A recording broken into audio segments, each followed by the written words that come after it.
Episode 219. Everything Mohit owns is mine.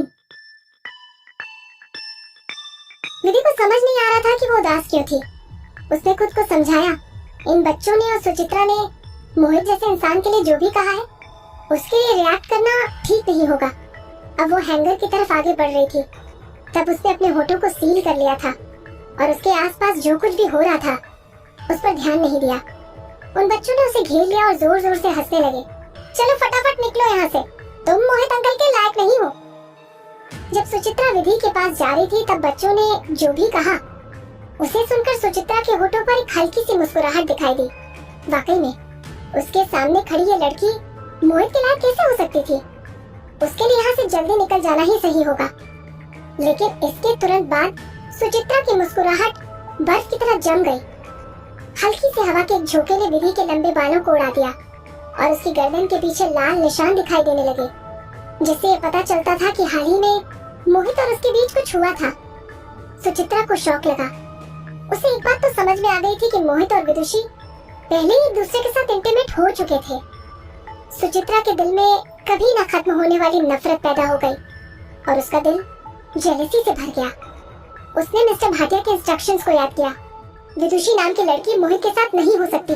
बस सुचित्रा से settle करने के लिए मैं आप पर भरोसा कर रहा हूँ। आपको उन्हें अलग करना होगा। मुझे इससे कोई फर्क नहीं पड़ता कि आप उन्हें अलग करने के लिए किस तरीके का इस्तेमाल करती हैं। इससे कोई फर्क नहीं पड़ता कि वो किस तरीके का इस्तेमाल करती है। विधि की गर्दन के पीछे छोटे छोटे लाल निशानों को देखते हुए सुचित्रा ने अपने दिमाग पर जोर लगाया। अचानक उसने कुछ डिसाइड कर लिया। सुचित्रा चुपचाप कुछ कदम पीछे चली गई और अपने रिस्ट में बंधे हुए कम्युनिकेटर का कवर उठा लिया। Is this the hanger? Active plan 2. Instructions देने के बाद उसने अपना कम्युनिकेटर बंद कर लिया, जैसे कि कुछ हुआ ही ना हो, और वो विधि के पास चली गई। जैसे ही विधि हैंगर में पहुंची, एक मिलिट्री हेलीकॉप्टर पहले से उसका इंतजार कर रहा था। तो फिर ठीक है miss Sharma, good bye, Suchitra ने बहुत ही ग्रेसफुली कहा। विधि ने सुचित्रा के कंधे के ऊपर की तरफ देखा, लेकिन वहाँ पर उसे कोई भी हैंडसम आदमी नहीं दिखाई दिया। उसे खुद पर हंसी आ गई। वो और क्या उम्मीद कर सकती थी? वो चुपचाप हेलीकॉप्टर के अंदर जाने के लिए मुड़ गई। उसने और वहाँ मौजूद बाकी सभी लोगों ने नोटिस नहीं किया था कि वहाँ पास के जंगल में एक लेपर्ड था, जिसके शरीर में खूबसूरत गुलाब के निशान छुपे हुए थे। वो लेपर्ड चुपचाप से उनका पीछा कर रहा था, और जैसे ही विधि हेलीकॉप्टर में एंटर करने वाली थी, लेपर्ड अचानक पलट गया और काफी तेजी से आइलैंड के बीच में पहुंच गया। जब विधि हेलीकॉप्टर में एंटर करने को हुई, तभी हॉरिजन पर एक और हेलीकॉप्टर उड़कर आ गया और धीरे धीरे पास ही बने हेलीपैड पर उतर गया। हेलीकॉप्टर का दरवाजा खुलते ही एक खूबसूरत नशीली आंखों वाला आदमी बाहर चला गया। उसने अपने आसपास के लोगों को देखा और जोर से हंस पड़ा। ये क्या शोरगुल है? हेलीपैड के आसपास सारे स्टाफ के चेहरों पर डर का एक्सप्रेशन दिखाई दे रहा था। सभी ने उसे सर झुकाकर प्रणाम किया। फैंटम बाबा को हमारा प्रणाम। इवन भाटिया फैमिली के बच्चों के चेहरे से भी उनकी चुलबुली मुस्कुराहट गायब हो गई थी और वो फैंटम से सेल्फ डिफेंस बनाए रखने के लिए तुरंत कुछ कदम पीछे हट गए। उस आइलैंड में हर कोई फैंटम से डरता था। फैंटम एकदम मनमौजी किस्म का व्यक्ति था और उसके पास लोगों को मारने के कई तरीके थे। फैंटम ने उन सभी के चेहरों को कुछ इस तरह से देखा जैसे वो उनके इस तरह के एक्सप्रेशंस को देखने का आदी है, और फिर विधि के सामने जाकर आराम से टहलना शुरू कर दिया। वो विधि को शक भरी नजरों से देखते हुए मुस्कुराया और कहा, देखो प्रिटी लेडी, हम फिर से मिल गए। उस समय विधि को ऐसा लग रहा था जैसे कि कोई जहरीला सांप उसे घूर रहा है। उसने एक कदम पीछे हटकर फैंटम की तरफ गौर से देखा। अभी भी कोई रिस्पॉन्स नहीं। फैंटम ने अपनी लाल जीभ बाहर निकाली और अपने होंठ चाट लिए। ऑब्वियसली वो कुछ अच्छा करने तो नहीं आया था। क्या वो बूढ़ा आदमी तुम्हें यहाँ से भगाने की फिराक में है? ओह, हाउ सैड। अब मेरा वो बेवकूफ छोटा भाई तुम्हें बचाने के लिए क्यों नहीं आया? पूरी भाटिया फैमिली में फैंटम ही एक अकेला आदमी था जो मिस्टर भाटिया को बूढ़ा आदमी कहने की हिम्मत कर सकता था, और फैंटम ही एक ऐसा इंसान था जो इतनी नफरत भरी टोन के साथ मोहित को बेवकूफ कहने की हिम्मत करने के लायक था।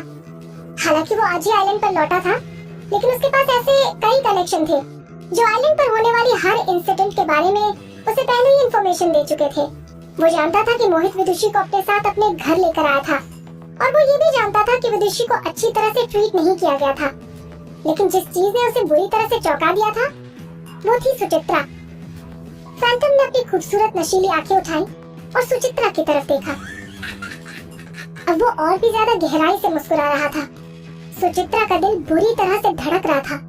क्या फैंटम को उसके प्लान के बारे में पता चल गया है? विधि अब भाटिया फैमिली के साथ और इन्वॉल्व नहीं होना चाहती थी। उसने फैंटम को नजरअंदाज करते हुए पलट के हेलीकॉप्टर के अंदर जाने के लिए अपनी स्कर्ट उठा ली। वहीं रुक जाओ, फैंटम ने सख्ती के साथ आलसी वाले टोन में कहा। विधि ने अपनी गर्दन उसकी तरफ घुमाई और पूछा, क्या प्रॉब्लम है? मैं तुम्हें एडवाइस दे रहा हूँ कि तुम उस हेलीकॉप्टर पर मत चढ़ो। कहकर मुस्कुराते हुए फैंटम ने अपनी आंखें बंद कर ली। लेकिन क्यों? विधि ने झल्ला कर कहा। नशीली आंखों वाले फैंटम ने उसे कोई जवाब नहीं दिया। वो हेलीकॉप्टर के चारों तरफ घूमने लगा।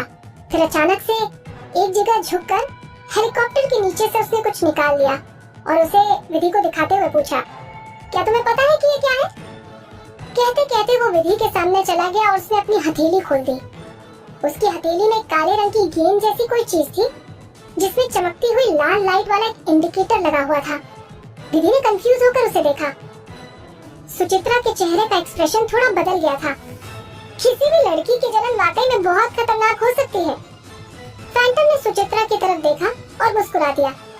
फिर विधि को देखने के लिए उसने अपनी गर्दन घुमाते हुए कहा, लेकिन उन्होंने जो भी कहा था वो एकदम सही है। लिटिल ब्यूटी, भाटिया फैमिली तुम्हारे लिए सही नहीं है। अगर तुम इसी तरह से आंखें बंद करके मेरे बेवकूफ छोटे भाई को फॉलो करती रहोगी तो बाद में एक ना एक दिन मारी जाओगी। फैंटम के कहे हुए आखिरी कुछ शब्द अभी भी विधि के दिमाग में घूम रहे थे। फैंटम ने अपने हाथ में पकड़ी हुई इस फ्लैशिंग रेड लाइट वाली गेंद जैसी चीज को समंदर के नीले पानी में फेंक दिया और तभी एक जोरदार धमाके की आवाज के साथ पानी का एक हिस्सा आग के लपटों में गिर गया और समंदर से आसमान की तरफ चला गया। हेलीपैड पर पानी के छींटे पड़ते हुए चिंगारियां दिखाई देने लगी। बच्चे जोर जोर से चीखने चिल्लाने लगे और वहां से भाग निकले। विधि बुरी तरह से डर गई थी। तो वो बम था। विधि तो ये सोचने की हिम्मत भी नहीं कर पा रही थी कि अगर वो अभी हेलीकॉप्टर पर चढ़ जाती तो क्या होता। क्या वो हेलीकॉप्टर के टेक ऑफ करने के बाद आधे रास्ते में हेलीकॉप्टर के साथ टुकड़े टुकड़े हो गई होती और इस सुनसान नीले पानी वाले समंदर के ऊपर हमेशा के लिए गायब हो जाती। अच्छा, तो क्या तुम्हें डर लग रहा है? फैंटम एक रैटल स्नेक की तरह विधि के पास पहुंच गया और अपनी ठंडी पतली उंगलियों से उसके गाल को छूने लगा। डरो मत लिटिल ब्यूटी, अगर तुम जाना चाहती हो। फैंटम नीचे झुक गया और अपने भीगे हुए होठों को उसके कान के पास ले जाकर धीरे से फुसफुसाकर कहा, मेरा हेलीकॉप्टर ले लो, मैं तुम्हें प्रोटेक्ट करूंगा। फैंटम अभी भी विधि के इतने करीब था कि विधि बहुत अनकंफर्टेबल फील करने लगी थी। विधि ने उसे दूर ढकेलने के लिए अपना हाथ उठाया, लेकिन कोई फायदा नहीं हुआ। फैंटम का शरीर एक अजीब सी खुशबू के मिक्सचर से भरा हुआ था, जिसकी फ्रेग्रेंस बहुत ज्यादा तेज थी। वो एक अजीब से खतरनाक आदमी की तरह स्मेल कर रहा था, जिसके पास आने से बेहोशी छाने लगी थी। मुझे जाने दीजिए, मैं आपका हेलीकॉप्टर नहीं लेना चाहती। विधि को अभी भी वो कहानी याद थी जो मोहित ने उसे सुनाई थी कि फैंटम ने स्वाति को कैसे टॉर्चर किया था। लेकिन जब उसके बाद भी उसे तसल्ली नहीं हुई तो उसने स्वाति को अपने मेहमानों के सामने परोस दिया था ताकि वो लोग उसके साथ जो चाहे कर सके और जीते जी मार डाला था। फैंटम धीरे से हंसा और अपनी चिकनी जुबान से विधि के कान को काटने लगा। फिर उसने गहरी सांस छोड़ते हुए कहा, तुम्हें मुझ पर विश्वास नहीं है लिटिल ब्यूटी, तो क्या तुम उन लोगों पर भरोसा करना पसंद करोगी जिसने तुम्हारे हेलीकॉप्टर में बम लगाया है, बजाय इसके कि मैं तुम्हें प्रोटेक्ट करने के लिए तैयार हूँ। तुमने मुझे दुखी कर दिया है विदुषी। विधि उसकी सांसों से घबरा गई थी और उसके दिल में एक अनजाना सा डर घर कर गया था। उसे समझ नहीं आया कि फैंटम उसकी मदद क्यों करना चाहता था। क्या वो उससे और मोहित से नफरत नहीं करता था? जब फैंटम उसकी कंट्री में था तब उसने उसे टॉर्चर किया, डराया और अनईजी फील कराया था। अब अचानक से वो इतना अलग क्यों हो गया है और वो उसकी जान क्यों बचाना चाहता है? लेकिन क्यों? विधि ने अपने डर को अपने अंदर दबाते हुए पूछा। क्योंकि फैंटम फिर से हंसने लगा और इसे हल्के से चाट लिया। मोहित का जो कुछ भी है वो मेरा ही तो है। अगर इसे खत्म करने की जरूरत भी पड़ी तो इसे खत्म करने वाला मैं बनूंगा।